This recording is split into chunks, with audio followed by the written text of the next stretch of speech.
The rain had been falling on Cutler's Junction for 3 days by the time Eli Mercer stepped off the county bus, with everything he owned stuffed into a single Army surplus duffel bag and a plastic grocery sack knotted twice at the top. He was 17 years old. He would turn 18 in 4 months and 11 days, a number he had been counting down the way a drowning man counts the seconds between waves. The bus driver had given him a look when he climbed down the steps, a look that lived somewhere between pity and relief, the kind of look adults gave to kids they were glad not to be responsible for anymore. Then the door hissed shut behind him. The bus pulled away in a cloud of diesel, and Eli was alone on a cracked strip of asphalt at the edge of a town he had never seen before, holding everything that remained of his life in 2 hands that would not stop shaking. It was not the cold. It was October, not yet cruel, and the rain was the warm, dirty kind that came off the river before the temperature turned. The shaking was something else, something that had started the night his mother's boyfriend, Dale, had come home with half a bottle of Kentucky bourbon in him and the other half still in the bottle, and had decided, with the terrible clarity that men like Dale always seemed to find at the bottom of a glass, that the house was not big enough for both of them anymore. Eli's mother had stood in the kitchen doorway with her arms wrapped around herself and had not met her son's eyes. She had not met his eyes for a long time, if Eli was being honest with himself. But on that particular night, she had looked at the linoleum floor and said, in a voice so small it was almost not a voice at all, that maybe it was time for Eli to find his own way. He was almost 18, she had said. He was almost a man. He had been a man since he was 12, since the week his father had walked out the back door with a fishing pole and never come back. But he did not say that to his mother. He did not say anything. He had gone upstairs and packed the duffel bag with the few things he cared about. 2 pairs of jeans, for shirts, the good pocket knife his father had left on the workbench in the garage, a paperback copy of Call of the Wild so worn the cover was held on with electrical tape, and a tin box the size of his palm that contained every photograph of himself as a child that he had been able to find. He had come back downstairs.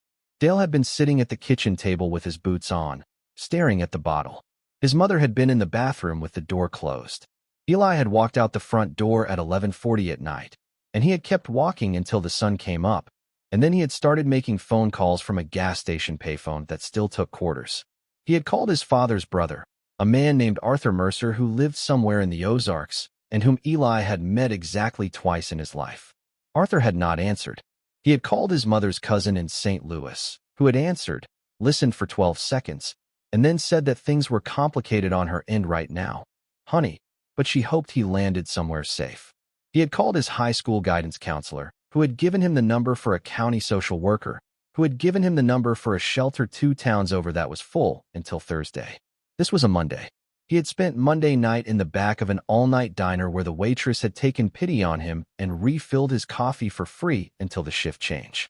He had spent Tuesday night in the waiting room of a hospital emergency department, pretending he was there for someone else, until a security guard had gently asked him to move along around 4 in the morning. He had spent Wednesday morning in the public library on Main Street, the only place in town that would let a teenager sit for hours without asking questions, and that was where he had seen the notice. It had been tacked to a community bulletin board between a lost cat flyer and an advertisement for piano lessons. A handwritten index card, 3 by 5 inches, in a shaky old-fashioned script that looked like it had been written with a fountain pen that was almost out of ink. Railroad Boxcar for sale. As is. $9. Serious inquiries only. Ask for Walt at the yard office, Cutler's Junction. Eli had stood in front of that index card for a very long time. $9. He had $43 and some change in the front pocket of his jeans, the last of the money he had saved from bagging groceries on weekends, and he had been trying to stretch it into a plan, any plan at all, and failing. $9 for something with walls. $9 for something with a roof. He had no idea what a boxcar actually was. Not really. Not beyond the vague picture in his head of the long, rusted containers that sat on sidings all over the country like forgotten sentences. But he knew what $9 bought you in a motel, which was nothing, and he knew what $9 bought you in a grocery store, which was 3 days of peanut butter and white bread if you were careful, and he knew that the notice had been pinned to that bulletin board for a reason. He had pulled the index card down. He had folded it into quarters. He had walked 4 blocks to the county bus depot and asked how much a ticket to Cutler's Junction cost. $11.50. He had bought the ticket. That had left him, after the fare, with $31 and some change and a folded index card and a duffel bag and a plastic sack of what groceries he had been able to carry, and a destination he knew nothing about except that a man named Walt was waiting there with something he could afford. And now here he was, standing in the rain at the edge of Cutler's Junction, a town that appeared to consist of a feed store, a diner, a boarded-up movie theater, a post office, 2 churches, and a long, low building with a faded sign that read Cutler JCD Railyard Office in letters that had been painted white once and were now the color of weak tea. Beyond the railyard office, the land opened up into a wide, flat expanse of gravel and weeds and rusted track, and on that expanse, scattered like the bones of some long-dead animal, sat the boxcars. There were maybe 20 of them. Some were painted colors that had once meant something to a railroad company, faded reds and oxidized greens, and a few that had gone so far past any color at all that they were just the uniform brown of long-dead iron. A few had graffiti. Most did not. They sat on short sections of disconnected track, some tilted, some sunk into the soft ground at one corner, all of them forgotten in the particular way that only very large objects can be forgotten. Eli shifted the duffel bag on his shoulder and walked toward the office. The man inside was older than Eli had expected. Walt turned out to be somewhere north of 70, with a white beard trimmed close to his face and a pair of reading glasses hanging from a cord around his neck, and he was sitting behind a steel desk that had probably been installed before the moon landing. He looked up when Eli came in, took in the duffel bag and the wet hair and the folded index card, and did not say anything for a long moment. Then he took off his reading glasses and let them drop against his chest. "You're here about the boxcar," Walt said. "Yes, sir." "How old are you, son?" Eli had expected this question. He had spent the bus ride preparing for it. He was not going to lie, because lying to a stranger who held the only door in the world that might open for him seemed like a bad way to start whatever came next, but he was also not going to volunteer more than he had to. 17, he said. "I turn 18 in February." Walt looked at him for a long time. Then he opened a drawer in the steel desk and took out a yellow legal pad and a pen. $9, he said. "Cash. Car sits where it sits. You don't move it, you don't sell it, you don't sublet it. You keep the yard clean around it. You stay out of the working trackage on the east side, and you don't touch any of the other cars. Water comes from the spigot behind this building. There's a working outlet on the east wall you can run an extension cord off of. I don't ask where you came from, and I don't ask where you're going. You got any of that wrong, we got nothing to talk about." "Yes, sir," Eli said. "You got $9? Eli had the $9. He had the $9 folded separately in his back pocket. Crisp ones that he had gotten from the gas station cashier in exchange for a 10 because he had wanted the transaction to be as clean as possible when it happened. He took the bills out, flattened them on the corner of the steel desk, and pushed them toward Walt. Walt counted them without picking them up. Then he wrote something on the yellow legal pad, tore the sheet off, and handed it across the desk. "Car number 9742, Walt said. "Far end of the yard. Green one with the double door on the side that slides. Got a padlock hasp on it, but no padlock. You want a padlock, that's on you. Keys stuck in the lock on the end door. Has been for 40 years. Don't bother with it. Nothing in there but rust." "Thank you, sir." "Don't thank me yet," Walt said. He put his reading glasses back on and bent over the legal pad again. "You'll figure out why in about a week." Eli walked out into the rain with the receipt folded in his pocket next to the index card, and for the next 20 minutes he walked the length of the yard, counting, until he reached the far end and found the green one. It was the last car on a dead section of track that ended in a buffer of piled ties and weeds. The paint had oxidized to the color of dried moss, with patches of raw brown iron showing through where the hide had flaked away. Along the side, in lettering that was almost too faded to read, were the words Great Northern and a serial number, and below that in smaller numbers, a build date that Eli had to lean close to make out. 1951. The car was older than his mother. It sat high on its trucks, so high that the sliding door on the side was almost at the level of his chest. The double door on the side was cracked open about 6 inches, held in place by decades of rust and the weight of the door itself. Eli set down his duffel bag and his grocery sack on the gravel and put both hands against the door and pushed sideways. Nothing happened. He braced his boots, pushed again harder. Something inside the track gave a long mineral groan, and the door slid open another foot. He could see inside now. Dimness, dust, the cathedral smell of old wood and old iron, and something that might have been oil soaked into the floor planks half a century ago. He pulled himself up by the door handle, feet scrabbling against the iron skin of the car, and got a knee over the edge, and then he was inside. The interior of the car was longer than he had expected, and emptier. Bare wooden planks ran the length of the floor, dark with age, stained in places where cargo long forgotten had leaked or spilled. The walls were the inside of the iron hide, ribbed with structural beams, painted at some point in a pale green that had mostly given up. Along the ceiling ran a single line of slatted ventilators that let in thin bars of gray afternoon light. At the far end, the end door, the one Walt had mentioned, stood closed. A heavy iron door set into a frame of riveted steel, with an old padlock hanging from a hasp at waist height. The key, just as Walt had said, was still in the padlock, stuck there by 40 years of rust. Eli walked the length of the car, his boots making a hollow sound on the planks that echoed off the iron walls, and stopped in front of the end door. He studied it for a long moment. The door was unlike the side door. It was smaller, thicker, set into its frame with a gasket of some dried black material that had cracked and curled. The hinges were massive, the hasp was massive, the lock was massive. This was not a door built to let cargo in and out. This was a door built to keep something in, or to keep something out, or to separate one space from another in a way that was meant to be permanent. He ran his fingers over the lock. The key turned slightly, then stopped. Stuck. Not open, not closed, just stuck, the way Walt had said. Behind the door, presumably, was another compartment. Eli stood with his palm flat against the cold iron and felt the particular stillness that large sealed spaces have, the sense of air that has not been moved in a very long time. He did not know, standing there on his first afternoon, what was on the other side of the door. He did not yet know that the entire second half of the car, nearly 20 feet of it, had been partitioned off in 1965 and left untouched for 61 years. He did not know that the man who had done the partitioning had been the original owner's son, a man named Harland Doyle, who had boarded up the end of his father's personal railcar for reasons that nobody in Cutler's Junction had ever quite figured out, and who had then died in a car accident 3 months later without ever explaining himself.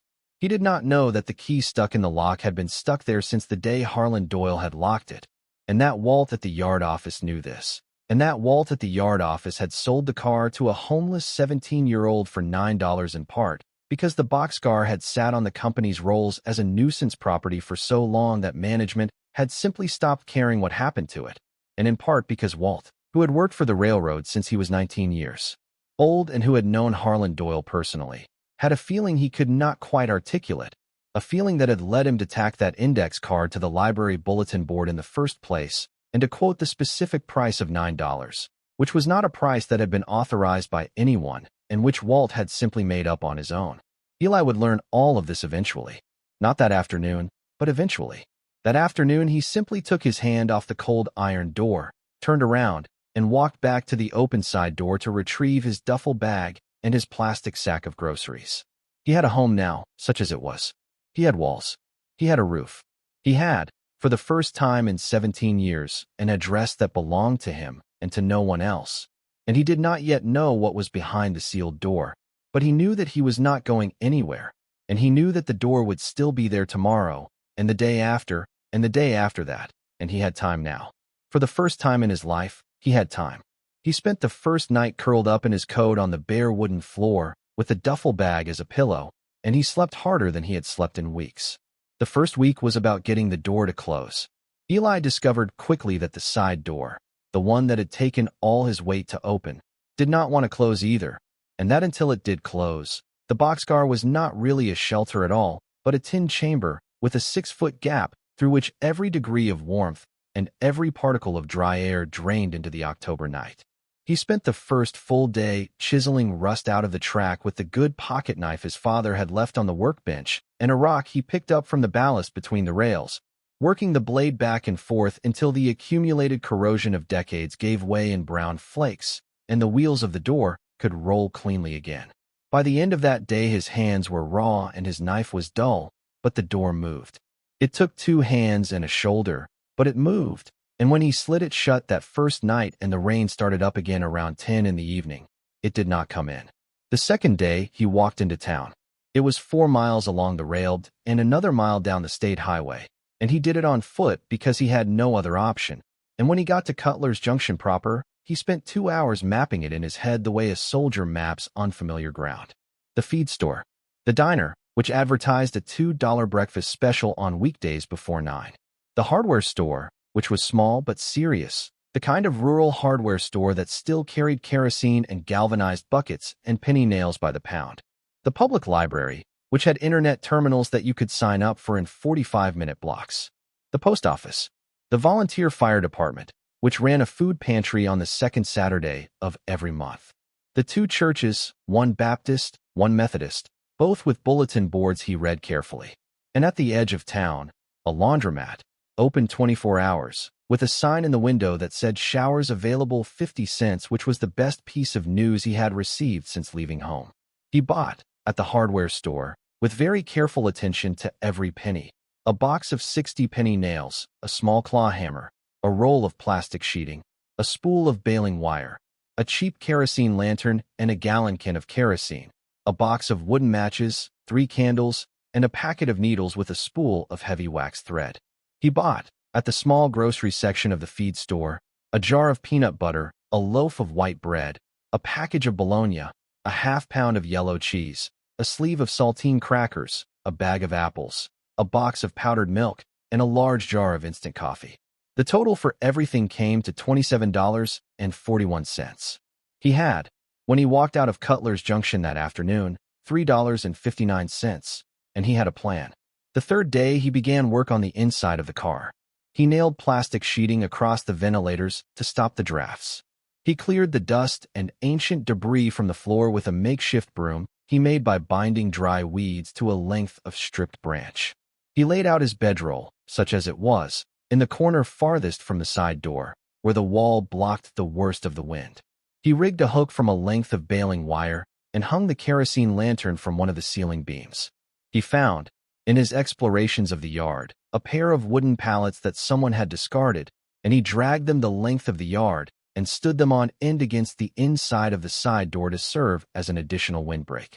And every day, every single day, at some point in the afternoon when his other work was done, he went and stood at the end door and looked at the sealed compartment and the rusted key and wondered. It was on the 4th day that the first visitors arrived. He heard the truck before he saw it, a diesel growl coming down the access road that ran along the edge of the yard. Eli was outside at the time, standing by the spigot behind the yard office, filling a plastic jug with water. He straightened up and watched the truck approach. It was a dark red pickup, newer, with a chrome grille and a light bar mounted across the cab, and it slowed as it came abreast of the office and then angled off the road and drove directly across the gravel toward the far end of the yard, toward his car. Eli capped the jug and walked back down the yard at his own pace, not hurrying. By the time he reached the green car, 2 men had gotten out of the truck and were standing with their hands on their hips, looking up at the boxcar, and he did not need to be told who they were. The older of the 2 was in his mid-40s, heavy-set, with the flushed face of a man who ate and drank well and thought highly of the choices he had made.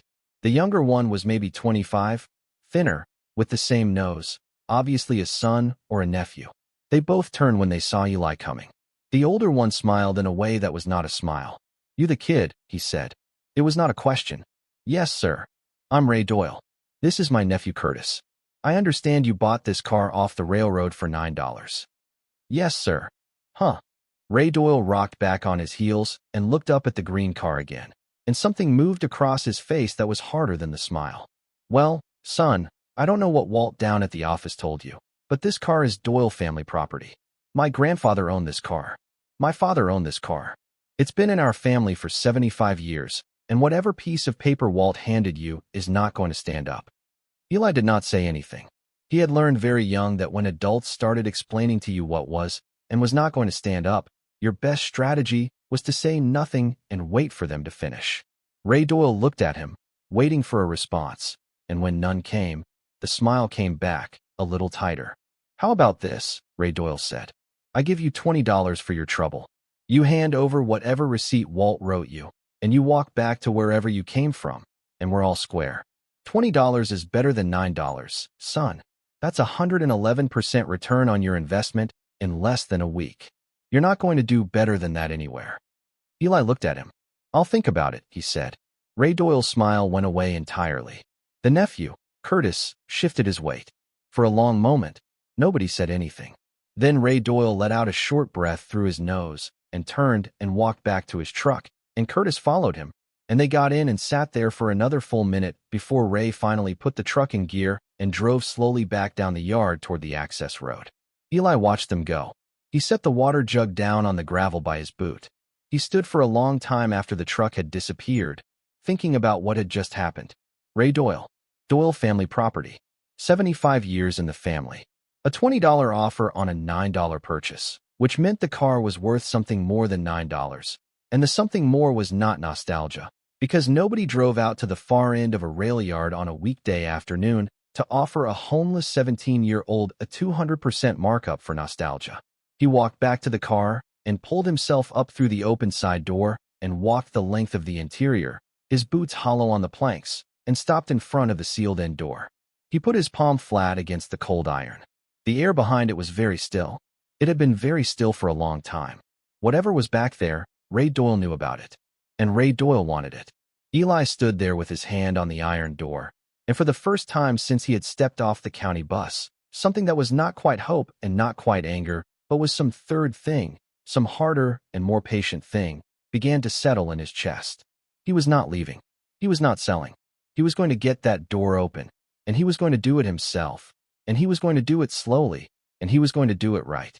He had time now. He had the one thing in the world that Ray Doyle, with all his chrome grills and all his family name, did not have. He had nowhere else to be. Outside, the October rain started up again, ticking against the iron roof of the boxcar in a sound that was not quite rhythmic, but was steady enough to feel, for the first time in his life, like company. The cold came into Cutler's Junction the way cold comes into any flat open country, not gradually, but in long sudden drops, the temperature falling overnight in a way that felt less like weather and more like someone turning a dial.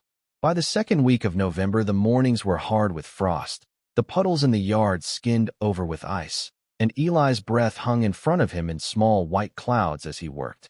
He had lived through cold before, but he had always lived through it inside houses. Houses with central heat and double-paned windows, houses that fought the cold on your behalf so that you only had to manage the thin envelope between your skin and your clothes.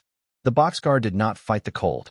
The boxcar was made of iron, and iron was a conductor, not an insulator, and every night the temperature inside the car dropped within a few degrees of the temperature outside, and by 4 in the morning Eli was curled so tightly into his coat and his blanket that when he woke in the gray pre-dawn his muscles were locked in the shape of him, and it took him 10 minutes of slow, careful unfolding before he could stand up. He did not complain. There was no one to complain to, and even if there had been, he would not have done it.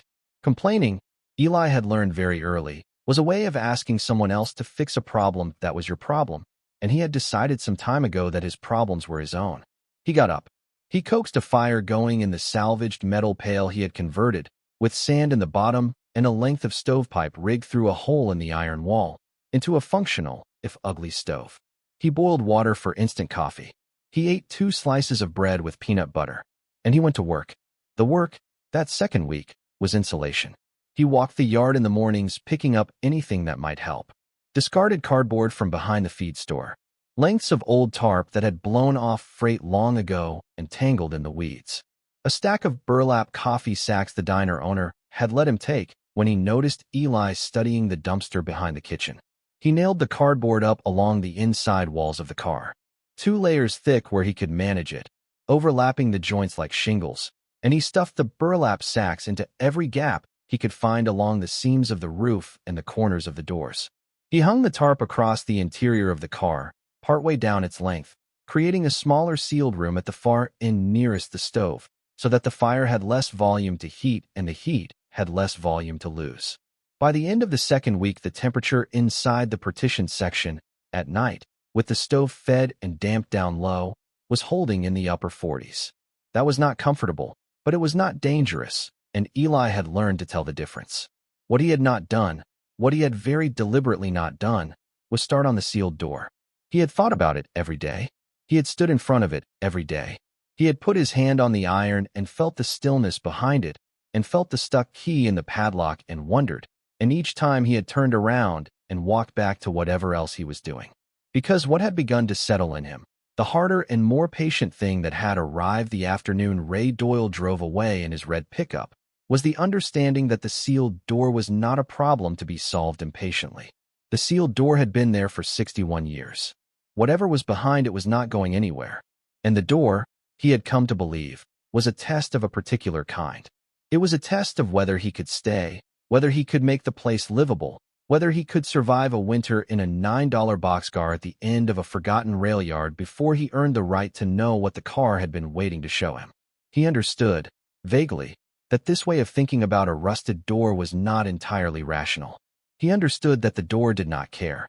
But he also understood, with an instinct he could not fully explain, that Ray Doyle would be back, and that whatever reserve of patience and preparation he could build before that return would determine how the rest of it went.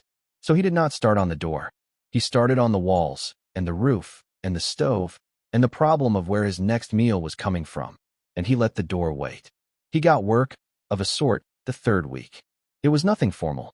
There was a man named Darrell Keene who ran a small tree service out of a property on the south edge of town, and Eli had walked past Darrell's yard one afternoon and seen a stack of unsplit rounds as tall as a man and a splitting maul leaning against them, and he had knocked on the office door and asked if Darrell needed help. Darrell had looked him over the way a farmer looks over a horse he is considering buying, had asked him 3 questions, had watched him split exactly 1 round of oak in the yard, and had hired him on the spot at $7 an hour. Cash. No paperwork, no questions. Eli worked for Darrell 3 afternoons a week for the rest of November. He split wood. He hauled brush. He loaded trucks. On the 4th Friday of the month, Darrell handed him an envelope with $84 in cash and told him that if he kept showing up, the work would keep being there. And Eli had walked back to the boxcar with the envelope tucked deep in his inside pocket and the specific lightness in his chest that comes from having earned, cleanly, the first real money of your life. The library, meanwhile, had become his second home. He walked the 4 miles into town on the mornings he did not work for Darrell, and he sat at the internet terminal for his 45-minute block, and then he sat at the reading tables with books pulled from the reference stacks, and he learned. He learned what a private rail car was. He learned that in the early 20th century, wealthy men who owned railroads or companies that shipped by rail had sometimes commissioned personal cars, not the grand Pullman Palace cars of the Gilded Age, but smaller working cars, built for a combination of business use and private travel, outfitted for both. He learned that such cars had sometimes been fitted with internal partitions, offices, document storage, safes. He learned that a man named Cornelius Doyle had, in 1928, founded a regional freight company based out of Cutler's Junction called Doyle Transport, and that Doyle Transport had been the largest private employer in the county from 1930 until 1972, and that Cornelius Doyle's personal rail car, Great Northern Serial Number 9742, had been the company's mobile headquarters for 40 years. He learned that Cornelius Doyle had died in 1964. He learned that Cornelius Doyle's son, Harland Doyle, had taken over the company briefly and then had died in a car accident in 1965, and that the company had been sold to a larger firm in 1972, and that the personal rail car had been left behind, classified as nuisance property, and had sat on a disconnected siding in Cutler's Junction for 54 years. He learned, by cross-referencing a digitized local newspaper archive, that the librarian, a patient woman named Mrs. Alcorn who had begun saving him back issues of the paper and old county histories without being asked, helped him navigate, that Cornelius Doyle had been, by all contemporary accounts, a ruthless man. He had driven competitors out of business through systematic underbidding. He had been sued 4 times by former employees. He had been accused, in an article from 1961, of diverting company profits into a personal holding that was not reflected in the company books, though the accusation had never been formally pursued after the accuser, a former accountant for Doyle Transport, had withdrawn the complaint without explanation and moved out of state. He learned that Harland Doyle, the son, had been the opposite of his father. Harland had been educated at a small liberal arts college, had served in the army in Korea, had come back to Cutler's Junction and worked in his father's company grudgingly, and had, in the 6 months between his father's death in 1964 and his own death in the spring of 1965, made a series of moves that had baffled the company's board. He had begun reviewing old records. He had hired an outside auditor. He had made, according to one gossip column item in an October 1964 issue, several trips alone to the rail yard in the company's personal car, trips that had seemed to have no business purpose. And in February of 1965, 1 month before he died, he had personally overseen the installation of an iron partition in the end of the car, welded and bolted into place, sealing off the rear 20 feet of the interior. He had done it, according to the one brief mention in the paper, after hours, with a single trusted welder, and he had never told the board what was behind it. He had died 3 weeks later when his car went off a wet road late at night on a bend 14 miles south of town, and the welder he had worked with had, Eli eventually confirmed through a series of obituaries, died of a heart attack in 1967 without ever speaking publicly about the work. The man who came back later to inherit what remained of the family's diminished fortunes was Cornelius Doyle's younger son, a man named Edward Doyle. Edward had been Ray Doyle's father. Ray Doyle, current age 46, was Cornelius Doyle's grandson. Ray had inherited the house, the remains of the estate, and such investments as still existed, and had spent his adult life doing well enough in the county as a commercial real estate agent. But by all local accounts, he was a man who felt that he had inherited less than he was owed, and he had a complicated relationship with the history of his family, and he had been, over the years, repeatedly heard at the bar of the country club, which Eli learned about through a retired court clerk who sat at the library reading room every Tuesday afternoon and who did not mind talking, saying things like, "Someday, I'm going to find out what was really in my grandfather's books, and someday I'm going to get that damn car off the railroad's lot, and someday I'm going to find out what my uncle did to us." Eli took notes. He took careful notes, in a spiral-bound notebook he had bought at the grocery store for $1.49. He filled the first third of the notebook in the space of 3 weeks. And by the first week of December, when the first real snow of the season fell on Cutler's Junction, he knew 3 things with a degree of certainty that he had not had before. He knew that Harland Doyle had sealed the end of the car deliberately, for a reason, in the last weeks of his life, knowing something. He knew that Ray Doyle wanted to know what that reason was, and had wanted to know for decades, and had no legal right to the car, because the car had been legally abandoned by the family's own company in 1972 and had been on the railroad's books as nuisance property for over half a century, and the railroad had every right to sell it for $9 to whoever walked in the door. And he knew that the door was going to take serious work to open. The lock was frozen.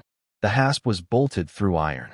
The partition behind it, according to what he had read, had been welded and reinforced, and welded iron did not yield to a claw hammer and a pocket knife. He needed tools. He needed a plan.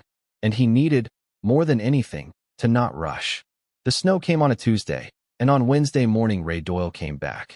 Eli was inside the car when he heard the truck. He was sitting at the small table he had built from 2 crates and a salvaged plank, drinking a cup of instant coffee and reading a book he had checked out from the library, a reference book on small mechanical locks that he had been working his way through for a week. He heard the diesel growl down the access road, heard the tires crunch through the fresh snow in the yard, heard the engine cut off directly beside the car. He did not move immediately. He set the book face down on the table. He drained the rest of the coffee. He pulled on his coat, stepped into his boots, walked to the side door, slid it open, and dropped down into the snow. This time Ray Doyle had not brought the nephew. He had brought a lawyer. The lawyer was a woman in her 50s, in a long wool coat that was not the coat of Cutler's Junction, but the coat of a larger city an hour and a half away. And she was standing beside the truck with a leather folder in her gloved hands and the specific patient expression of a professional who bills by the hour and is in no particular rush. Ray was standing next to her, and the smile was back, the one that was not a smile. He nodded at Eli as Eli approached. "Morning, son," he said. "This is Margaret Feldman. She's my attorney. We've come out here to resolve this situation, and I wanted to do it properly this time." Eli looked at Margaret Feldman. Margaret Feldman looked at Eli. There was a very brief moment in her face, a micro-expression that was gone before it had fully arrived. in which Eli could see her taking in the fact of his age, the condition of his coat, the state of his boots, the thin frame of him, and updating whatever brief Ray had given her on the way out. Then the professional expression returned. "You're Elias Mercer," she said. It was not a question. "Yes, ma'am. Mr. Mercer, I represent the Doyle family. We've prepared an offer for the purchase of this rail car. I'd like to go through it with you, if you have a few minutes." "I've got a few minutes. May we come inside? It's quite cold." "No, ma'am," Eli said. "I don't think that would be right. But I'll stand out here with you as long as you like." Margaret Feldman blinked once. Ray's jaw tightened slightly. She opened the leather folder. "The offer," she said, "is $5,000 in cash, today, for the car and all its contents, with a waiver of any future claims on either side. That's an extraordinarily generous figure for an abandoned freight car, Mr. Mercer. I hope you understand that." $5,000 was more money than Eli had ever held in his life. $5,000 was a car, if he needed one. $5,000 was an apartment with heat for nearly a year. $5,000 was the difference between a homeless 17-year-old and a young man with options. Eli understood this perfectly well. He understood it better than Margaret Feldman did, because Margaret Feldman had never, at any point in her life, been quite so directly aware of the value of $5,000 as he was at that moment, standing in the snow beside the iron flank of a car that he had paid $9 for 4 weeks ago. "I'll think about it," Eli said. Ray Doyle made a small sound in the back of his throat. "Mr. Mercer," Margaret Feldman said, "I want to be transparent with you. This is a one-time offer. My client has instructed me to explain that the offer will not be made again, and that if you decline it, we will be pursuing other legal avenues to resolve the question of ownership.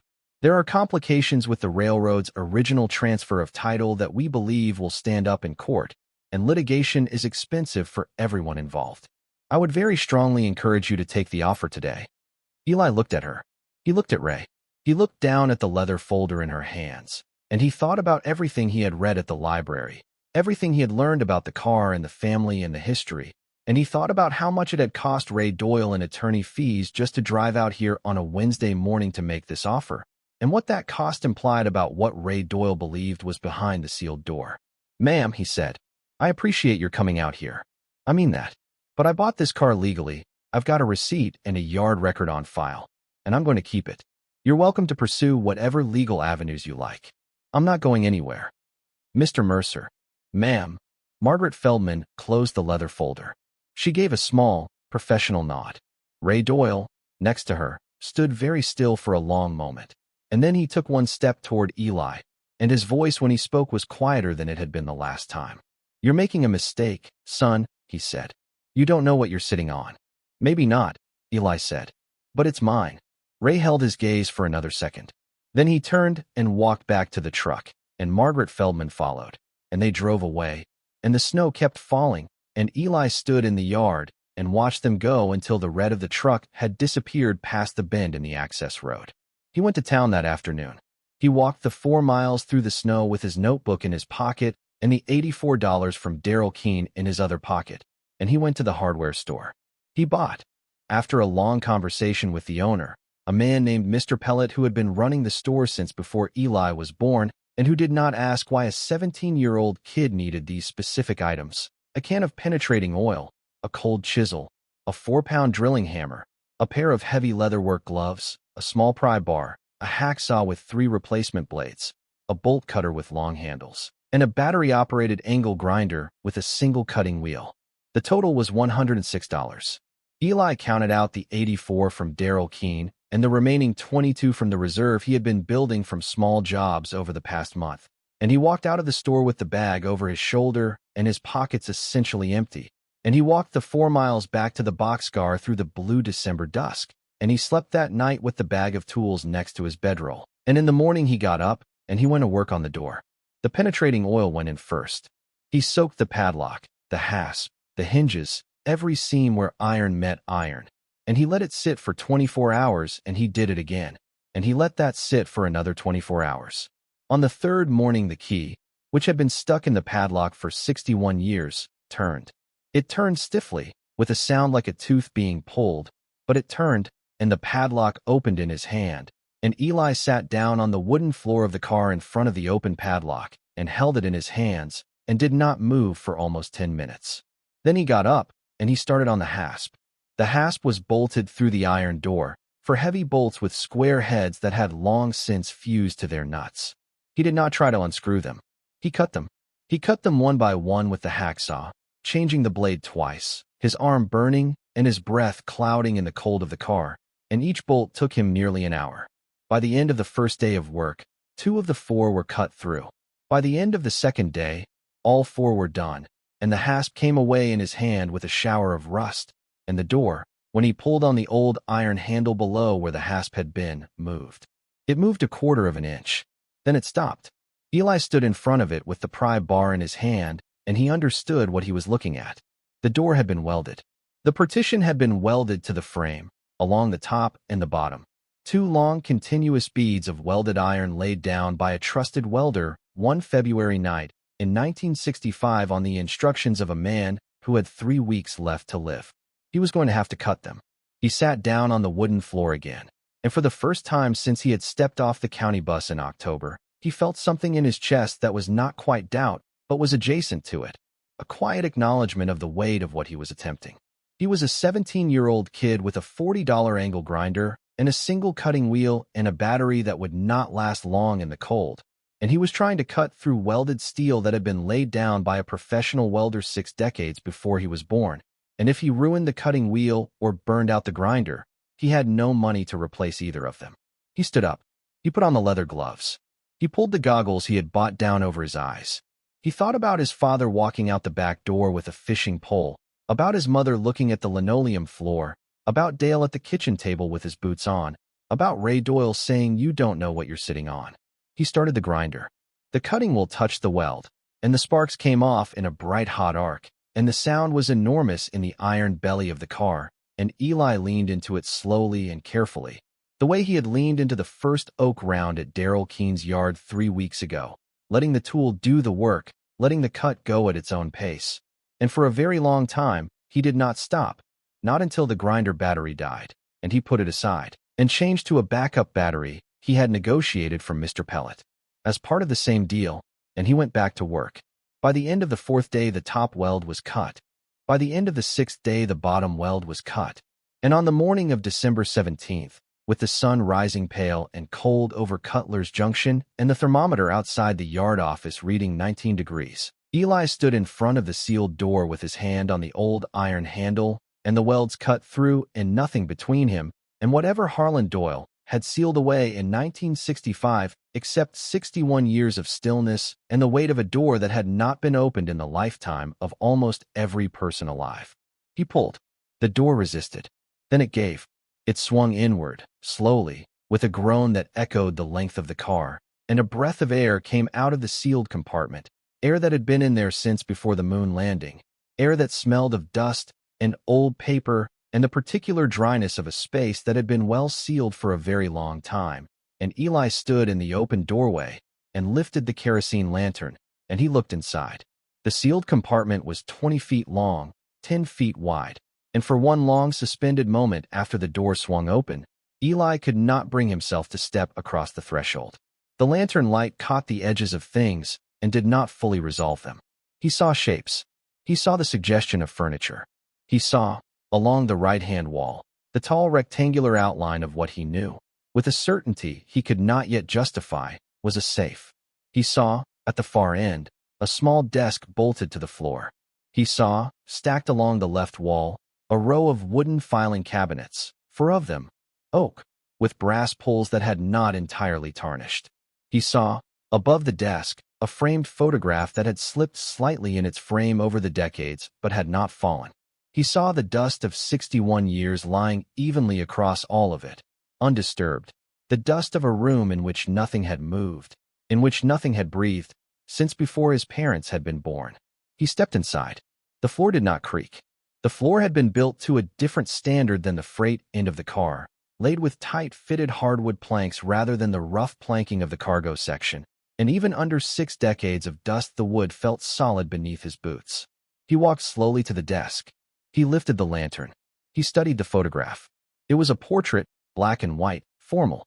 A man in his late 50s, heavy-set, wearing a dark suit and a tie, seated in a studio chair.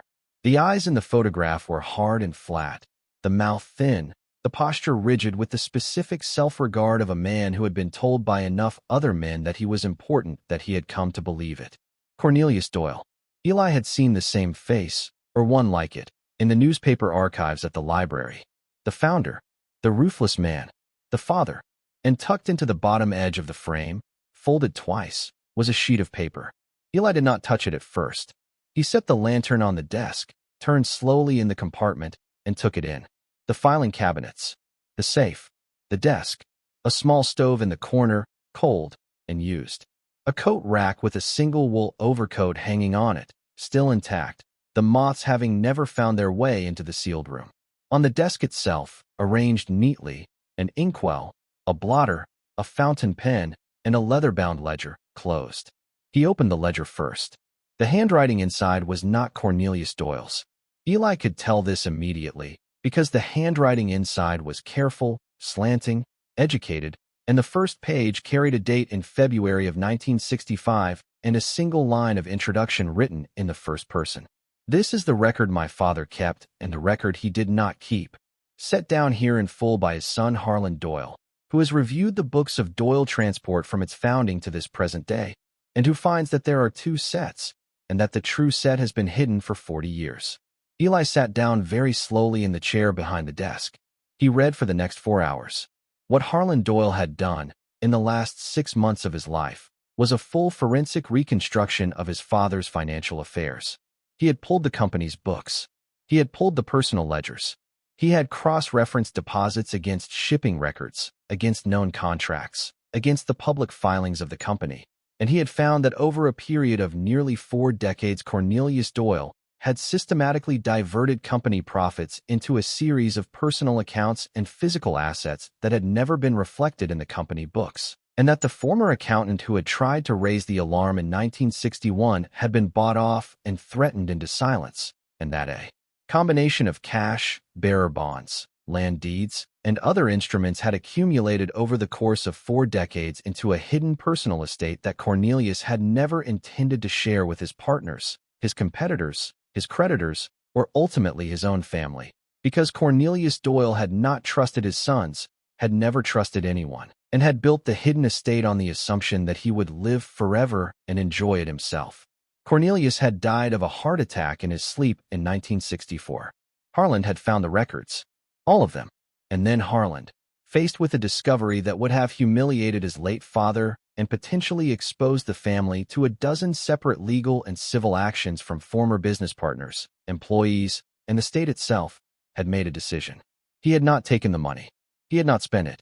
He had not quietly laundered it into his own accounts, which he could easily have done, because he was the executor of his father's estate and no one was watching.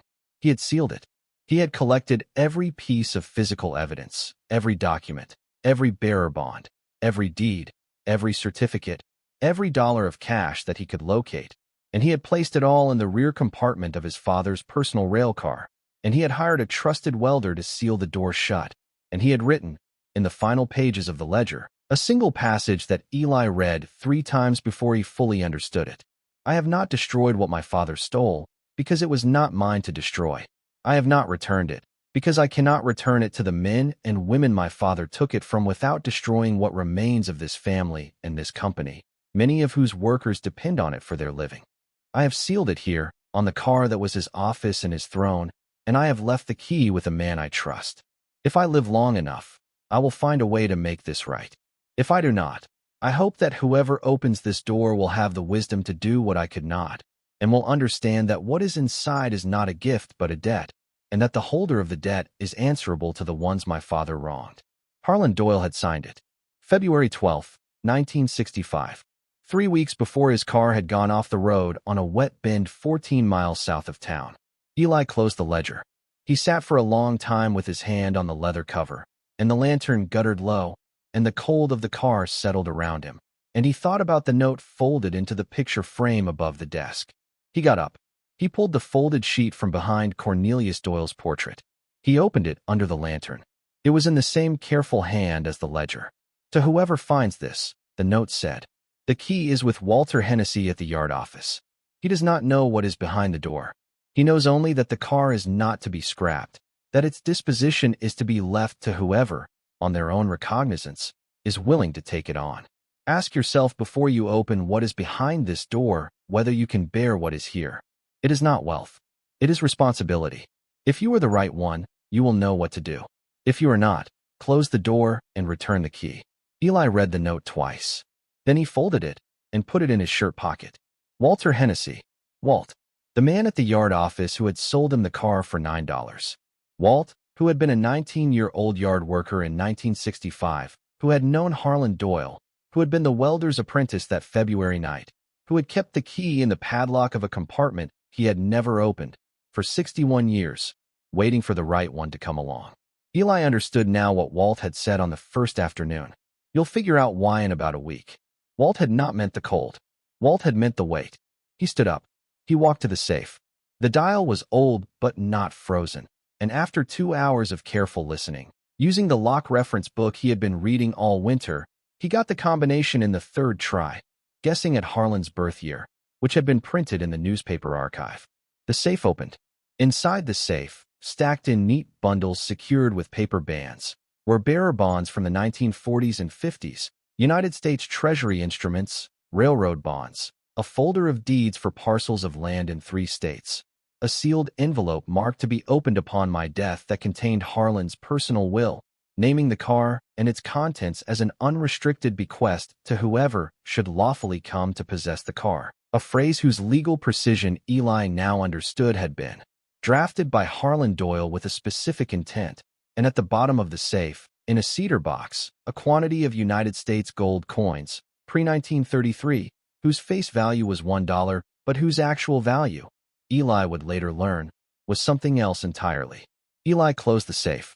He closed the door of the sealed compartment behind him. He walked the length of the car to the side door, climbed down into the snow, and walked across the yard to the yard office with his breath clouding in the cold December air, and he pushed open the office door, and Walt was sitting behind the steel desk exactly where he had been on the first afternoon, and Walt looked up from the yellow legal pad, and he looked at Eli's face, and he did not say anything at first.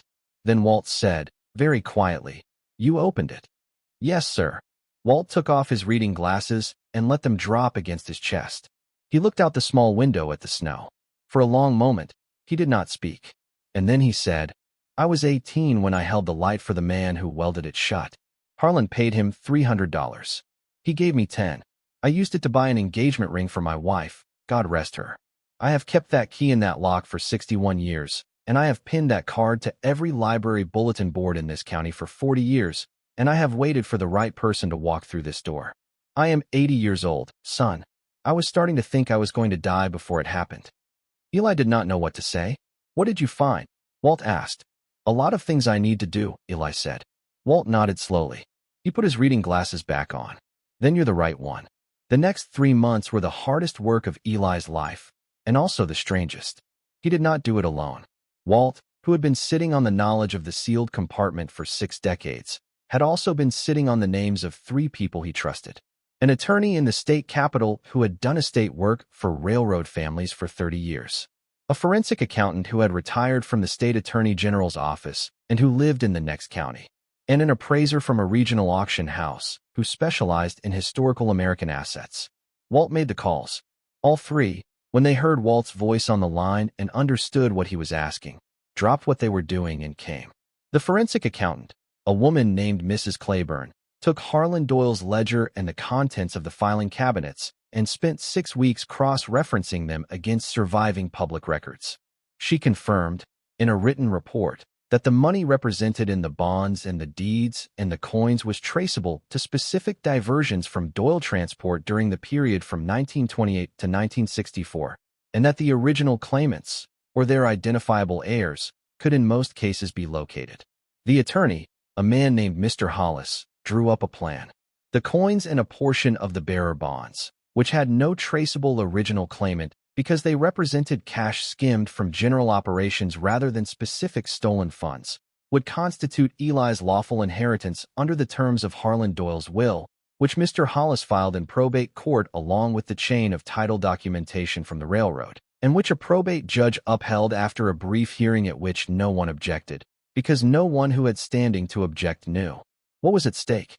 The remainder, roughly 70% of the total value, would be placed into a trust administered by Mr. Hollis and used to make restitution to the identifiable heirs of the men and women Cornelius Doyle had defrauded over 4 decades. The appraiser, a man named Mr. Kemper, valued the coins at a little over $400,000 and the portion of the bonds that belonged to Eli under the will at approximately $360,000 after the restitution allocations had been made. Eli was 17 years old. He would turn 18 in February.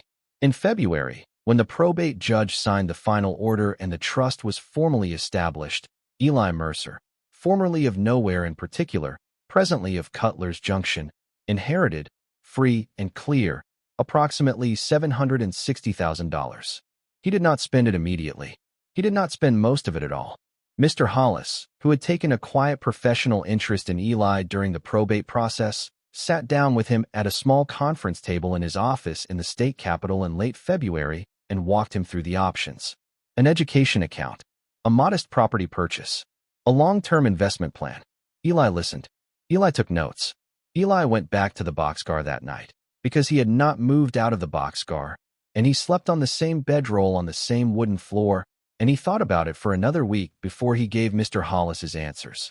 He wanted to finish high school. He had dropped out in October when his mother's boyfriend had put him on the street.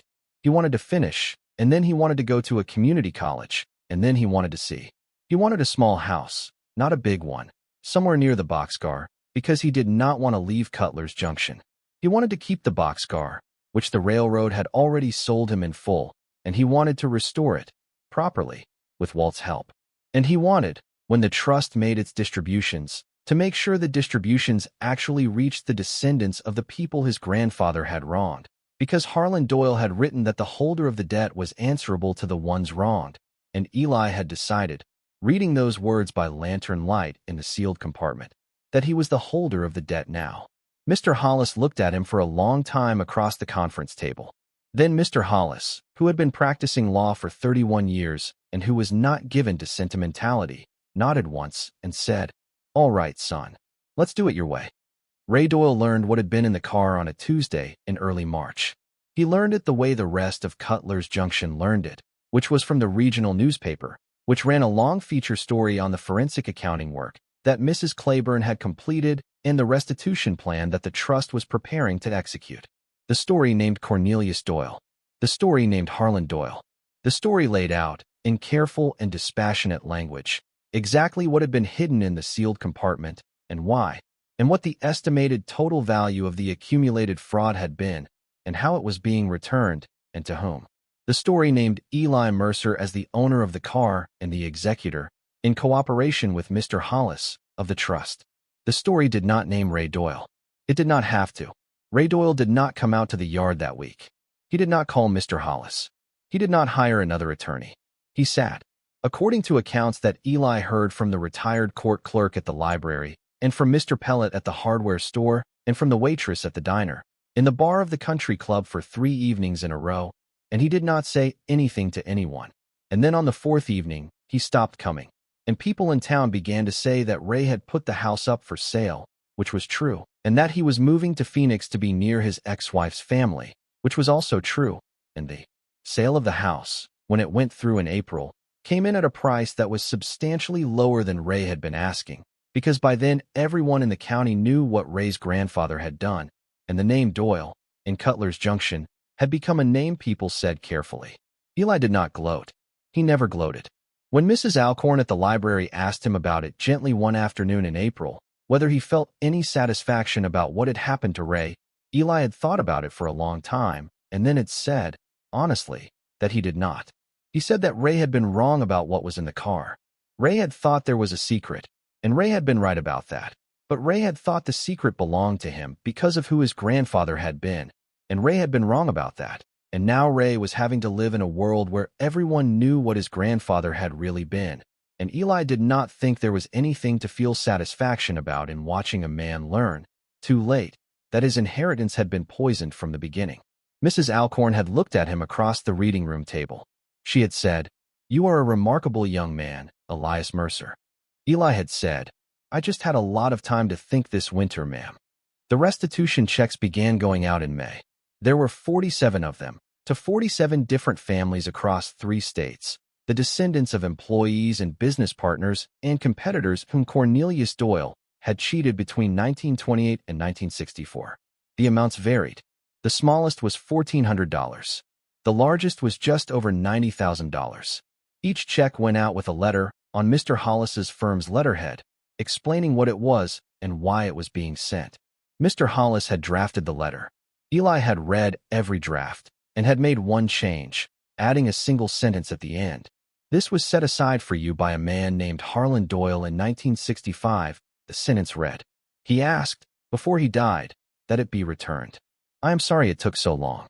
Eli signed his name at the bottom of each letter, 47 of them, by hand. He finished his GED in June. He enrolled at the community college in August. He bought, in September, a small 2-bedroom house on a 1/4-acre lot on the north side of Cutler's Junction, a block and a half from Mrs. Alcorn's library. He paid cash. The house needed work. He did most of it himself, with Walt's help, because Walt had retired from the railroad in April and had more time now than he quite knew what to do with, and because Walt had taken to calling Eli's son in a way that was not performative, and because Eli had begun to understand that the family he had not been born into might turn out to be the family he built, one careful person at a time. He kept the boxcar. He restored it, slowly, over the course of the next year. The freight compartment became a workshop, with good light and good ventilation and a proper wood stove. The sealed compartment, which was no longer sealed, became something else. He scrubbed the wooden floor. He cleaned the desk and the filing cabinets and polished the brass pulls back to something approaching their original color. He left the photograph of Cornelius Doyle where it had been, because Walt had asked him to, and because Walt had said that some things should be looked at, not hidden, and Eli had understood what Walt meant.